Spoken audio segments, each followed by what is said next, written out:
Hello, brand strategists, and welcome to a little video today about the why and the how of segmenting and targeting.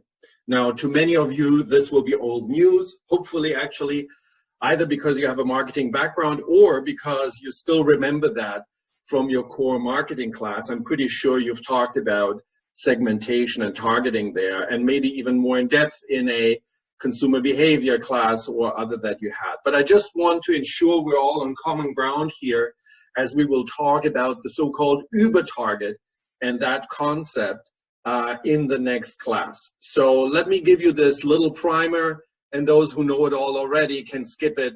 I think it'll only take us 15 minutes or so. Here we go.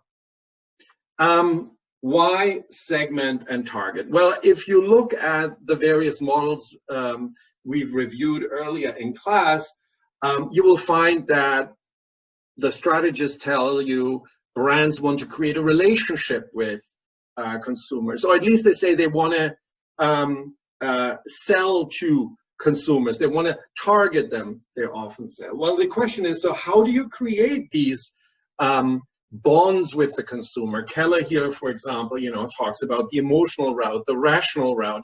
If you think about consumers in general across a market, or maybe even broader across the world, generations, ages, genders, this should be quite difficult.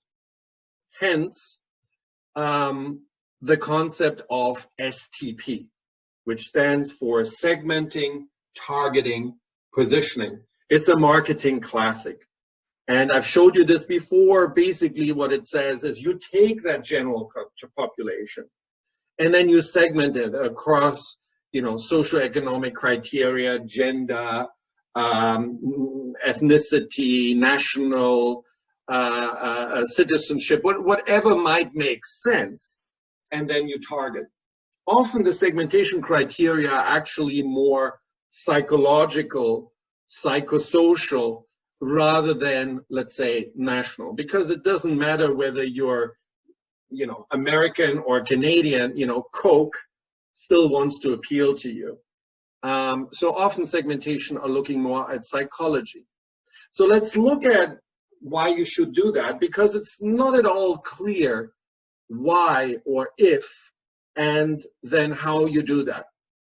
There is a position actually relatively popular among marketers that say all segmentation and targeting is bull. A brand should be there to appeal to everyone. Obviously, there are certain, limitations if it's, let's say, gender specific, okay? But in general, it should appeal to everyone. Why, if you're Coca-Cola or you're Volkswagen, not want to appeal to everyone and anyone? And that is the position, for example, that Byron Sharp, a marketing professor and researcher from Australia of the Ehrenberg Institute in Australia, holds. And Ehrenberg before him did as well. It basically says, brands grow by being perceived to deliver on a core category benefit. If it's a car, that it's safe and it's, fast and it's low gas or whatever. And that not differentiation, such as in positioning, but rather distinctivity is important, meaning you look like yourself and you don't look like other brands, so you're not mistaken for them. And he says for this all to work and to be top tier and to get the leadership share, what you need to do is to be mentally available and to be physically available. And what that means is when I wake you up at night and I say internet search, I want you to say Google. That is mental availability. And when you switch on your computer, Google should be installed right there in your browser, okay? And should be the default search. And the same for Coca-Cola or Volkswagen. If I wake you up, car, Volkswagen, etc. And Volkswagen should be near you, the dealership, the repairman, etc. It should surround you. You shouldn't be able to escape. Okay, that is his hypothesis and recommendation as a consultant. He makes a ton of money with consultancy. He was one at P&G. He's very influential, for example, at Mars. And the chart that he loves to show at his pictures, in fact, I stole it there, is this chart for Coca-Cola, where he says, look, even in a big market with a huge brand like Coca-Cola, the number of people in percent of households who've used it once, twice, thrice, etc. a year is tiny, tiny, tiny. Even just a single time a year, only I think it's 30% or so of households here, okay? And trying to focus on loyalty is absolute stupidity, he says, because loyalty goes down, and he has all kinds of charts that would suggest that people drink Pepsi and Coke and 7-Up and Sprite. Invariably, they mix it up. So what you need to do is constantly push it. You cannot count on loyal consumers. So he talks about that as revenue maximizing approach, because you're trying to get the most people. Now, usually in class, I would do a little exercise with you guys, and I would say, give me the revenue maximizing snack bar, for example, okay? And you would basically write down in the poll what you would consider revenue maximizing. And what we would get, I can predict, because I've done that over and over, is some will say it's chocolate and it's sweet, others will say not so sweet, some will say organic, others will say protein because they do sports. Some of them don't like the idea of chocolate and so on at all. They want a salty snack. And you know, if we get exotic, other people say, why not crickets? I love these new, I like these new insect snacks, etc., etc. So in the end, we get a Frankenstein monster of a snack. If we put that all in, I would suggest we even get an impossible snack to do, because it's supposed to be super sweet but low calorie and also appeal to people who want a salty snack. I don't see how that's going to happen. And that's basically why you have a ton of different snacks on the market. Now, whether we need all of them is questionable, but clearly there is room for more than one snack. Even the insect ones, as you can see here. So then there is this other position, and I would say probably still in the majority, who say, you know what, you can actually not afford not to segment and target. Not only because you get a monster product or even an impossible product, but also because you can't afford it. You would have to shout so loud and be so omnipresent, buying all the distribution in all the supermarkets, always being everywhere, that you wouldn't be able to afford that. Or only the biggest of the biggest brands would be able to afford that, meaning, for example, Coca-Cola, Nike, Tide, you name it. The big monsters on the block for each of these categories. But everyone else really couldn't afford not to target. And so there is a different approach to revenue maximizing that is driven through segmentation and targeting that I want to illustrate here. Let's do a simple segmentation and say, in the air travel market, very aspirational right now, let's say we have about 3 types of different mindsets and behavior combinations in this market. It's oversimplifying, but I think it's quite good, actually. We have these affluent experience seekers. You know, they travel, but they want it to be an experience. They want it to be nice. They want to have a drink served. They want to sleep on silk. They want to have great entertainment. They want the cabin to smell beautiful. They want lots of leg space, etc. Okay? And then we have the corporate travelers. They actually also want to relax. They want quite some amenities, particularly since they're not paying themselves, etc. But they might not be as wealthy and maybe not as spoiled as the experience seekers. And they're corporate. They're more serious. They're on this trip with a mission, whereas maybe the experience seekers are more about entertainment and the trip being part of the experience itself. And then there are the deal seekers. Doesn't matter what they do, because of their financial situation or just because they don't want to spend money. For them, most important criteria is get me from A to B and get me there cheaply, Okay, probably on time, but cheaply is important. So if we look at these three relatively typical groups, and then we looked at what was typical airlines up until a few years ago when these two merged, I think, US Airways and American Airlines, indistinguishable if you ask me, even from their name perspective, then usually the distribution of these people would go something like that. At the beginning, as you know, economic price discrimination, you will have done that in finance. Tickets are quite expensive. So what we find is first kind of the corporate travelers distribute over these airlines. And really there is no difference between American and US Airways. You know, they get their business class ticket and usually that's about fine. You know, there might be that they prefer the Starbucks coffee on American Airlines versus the whatever coffee on US Airways, Pete's coffee, but usually very little difference. And the experience seekers, frankly, to them, there is no difference in the experience either. So the best they can get is usually business class, since first class has been abolished at that time by most airlines. And what happens is the rest of the seats then are cheapened down and the airlines fill the rest of the seats. You know the principle, it's all profit maximization. You know, you don't want to fly empty since the tickets are already sold. Why not fill up with those folks who will never move anyway, except for price?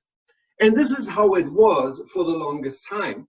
This, actually, the airlines taught price discrimination to the rest of the world, like packaged good companies like P&G. And then came Virgin.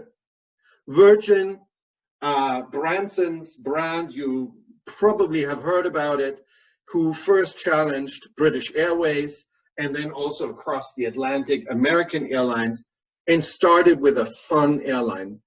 These planes had bars in them. You see that on the top right. They had a fantastic, or still have, fantastic clubhouses, particularly in London. I was there. I mean, it has a disco, it has a spa, it has a library, it has a fine dining restaurant, it has several bars. It was really exceptional, particularly at that time. And, you know, even myself, I found myself trying to somehow sneak myself onto a Virgin Atlantic flight for business, which was frowned upon because, you know, your boss almost said, oh, well, are you traveling just to have fun? That's how these airlines, or that's how this brand emerged and competed with other airlines. Now, if we think of our segmentation again, and we say, well, where do you think the corporate travelers would be going? Where do you think the experience seekers would be going? We would conclude that given all of that investment in bars and good alcohol and clubhouses at arrival and at departure, you know, showers available, you know, et cetera, that particularly experienced seekers now would have a bias to go to Virgin Airline, to Virgin Atlantic in this case. So it would make sense that they would see more of the experience seekers go over. For whatever reason, there might be experience seekers that haven't noticed yet, even though the word of mouth should spread pretty fast among experience seekers, or for whatever reason, they don't like the kind of vibe that Virgin has as an experience. So we'll give American Airlines a few of those as well. And then the corporate traveler, you know, they're not necessarily experience seekers. So I put the majority of them, actually, more of them now, into American Airlines, even though I could argue that, just judging by myself, even corporate travelers would like this kind of a flight, very comfortable, very entertaining, really a luxury flight, if you want. And then, as usual, we fill up the rest of the seats with the cheap folk. Now, both airliners are full, but what you can see here is if you now apply ticket prices and you calculate who's making more money, it's quite clear that it is Virgin Atlantic. So Virgin Atlantic makes more money, gets the word of mouth, attracts more high-paying guests, probably has more loyalty, okay, can expand its brand into other areas, which is it did in hospitality and now even in space travel, etc., etc. And importantly, the other airlines, everyone else, American, Delta, all of that included, get impacted just by the fact that Virgin has clearly positioned itself and really created a new class of airline, or even just a new class of travel within a plane. And so we've talked this before when we talked about positioning. This targeting and then positioning has really shifted the entire category and changed the ball game for everyone else. So ultimately, what is the goal of STP? Here's kind of a funny but real video that shows you what happens when you really understand what your target audience wants. This is about the creative class, so you've heard me talk about that a few times, so you know it's Apple by now. And then everyone else wants what that leadership targeted Uber-target class wants as well. In other words, once Virgin got really, really hot in the travel market, of course, everyone wants to fly it. You heard that later with JetBlue and so on and so on. Let's see what that looks like when you interview these consumers. We're here at the Apple Store in New York City, not to talk about this piece of junk, the iPhone 4, but to find out what's the haps with the iPhone 5. We're here in the iPhone 5 line with Joseph. Joseph, what's the haps? We've been here since last Friday, and it's been amazing so far, the experience. Yeah, we have one more day to go. What about the experience is so amazing? You guys have been living on the street in New York. No, like, I don't know. I like meeting all these new people that ask us, oh, what have you been here for? What's the deal? Why are you waiting for the iPhone? I don't know. I feel like a celebrity. It feels cool. Because I got to tell you, I mean, some of you guys here, not you so much, but there are some people here that look very homeless-y. And they also get the experience of living on the street in New York, do the homeless, but they're all miserable. I'm not miserable. I'm happy because one more day, iPhone 5 is here. I mean, it does feel like we're homeless because I actually have a sleeping bag sleeping on the floor for the past week. But generally speaking, homeless don't get iPhones when they're finished being homeless. Exactly. We're here on the iPhone 5 line with Rachel. Rachel, what's the haps? Well, everybody wants a new version of iPhone 5. So we're waiting in line.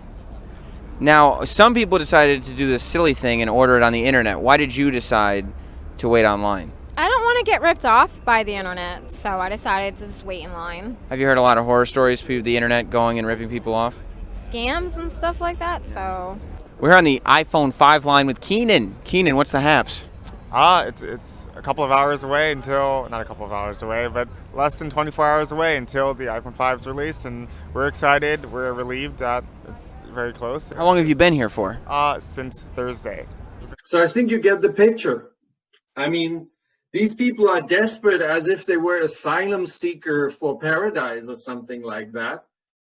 And all they wait in line for is a chance to have that darn iPhone 5 at the time, a couple of days before everyone else, because it's nirvana. That's what you call bliss if you are a marketing manager and you achieved that kind of pull for your products. And the folks that do the marketing for Apple and others would tell you that it is the insight into who they cater to that creates this enormous pull for the brand. So there is a lot of discussion around whether that is true or not. Personally, I do think it is true, despite the challenge by Byron Sharp. It is true for all brands that cannot build up a overwhelming technical, IP protected, government protected, or otherwise moated monopolistic position, like let's say a Google, okay, or a Facebook, where you've just been first in, or on Amazon, and you're absolutely overwhelming in terms of the service you can offer that everyone else has a hard time to follow, or you're strict out, government protected, like it's the case in pharmaceuticals, et cetera, et cetera. For everyone else, or the folks who need to compete with these people, it probably makes sense to segment, target, and then really appeal to that target. Okay, so I hope that gave you a little bit of a primer or reminder, or maybe it's for some of you an introduction into segmenting and targeting as a background for our class.